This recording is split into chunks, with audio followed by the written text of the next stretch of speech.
Hello everyone, চলে আসছি নতুন একটা রেসিপি নিয়ে। আজকে ডিমের প্যাটিস বানাবো। এটার জন্য ফার্স্টেই আমি ময়দাটাকে ভালোভাবে মাখিয়ে নিয়েছি। এখানে কোনো নরম করার জন্য আলাদা রেস্টে দেওয়ার প্রয়োজন পড়বে না। ক্যাপসিকাম, পেঁয়াজ কুচি করে নিয়েছি।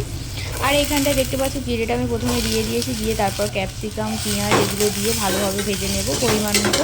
তোমরা এখানে লঙ্কা ইউজ করতে পারো। লঙ্কা আমি যেহেতু প্রথমে দিইনি, আমি কাঁচা লঙ্কা দেবো না, আমি গুঁড়ো লঙ্কা দেবো। গুঁড়ো লঙ্কা নাও দিতে পারো ওখানটায়। আর একটু চাট মশলা দিয়ে দিয়েছি, দিয়ে ভালোভাবে এটা নাড়িয়ে চাড়িয়ে নেব। নেওয়ার পর ওটা হয়ে গেলে আমি এখানটায় একটু বেলে নিয়েছি ওই রুটিগুলো যেগুলো করে রেখেছিলাম। একটার ওপর একটা তিনটে বেলে রেখেছি, তিনটের ওপর একটার ওপর একটা একটা করে দিয়ে দেব। তিনটে দেখতেই পাচ্ছ এরকম পরপর দিয়ে দেব। দিলে কি হবে যে লেয়ারটা দিলে আর ভাজার সময় ওর পুরো প্যাটিসের মতো হবে, নয়তো হবে না। এটা তিনটে দিয়ে আমি ভালোভাবে এবার যে শেপটা দেওয়া সেটা দেবো। এক পাট দিয়ে মুড়ে আর এক পাট দিয়ে মুড়বো।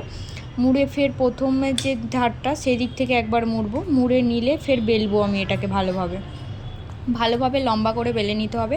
লম্বা করে বেলে নিয়ে কি করতে হবে, মাঝখান থেকে কেটে দিতে হবে, দিয়ে দুদিকে পুর ভরে আর এই চিকন কাটিংটা দিয়ে তার ভিতরে ডিম আর যে মশলাটা করেছিলাম সেটা দিয়ে দিয়েছি। দিয়ে ভালোভাবে এটা পুর তৈরি করে চিকন কাটিং করে নিয়েছি। নিয়ে তেল গরম হতে দিয়েছি। এদিকে তেল গরম হতে একটু বেশি তেলেই ভাজবো। তেলটা কিন্তু মাঝখানে থেকে যাবে লাস্টে, কিন্তু এখন বেশি তেলে না ভাজলে অল্প তেলে এটা ভাজা যায় না। বেশি তেলে এটা ভালোভাবে ভেজে নেব। লাল লাল করে ভাজা হয়ে গেলে এটা কমপ্লিট হয়ে যাবে। লাল লাল করে দুপার ভালোভাবে ভেজে নিতে হবে। দেখতেই পাচ্ছ এক পার হয়ে গেছে, আমি আর এক পার লাল লাল করে ভেজে নিয়েছি।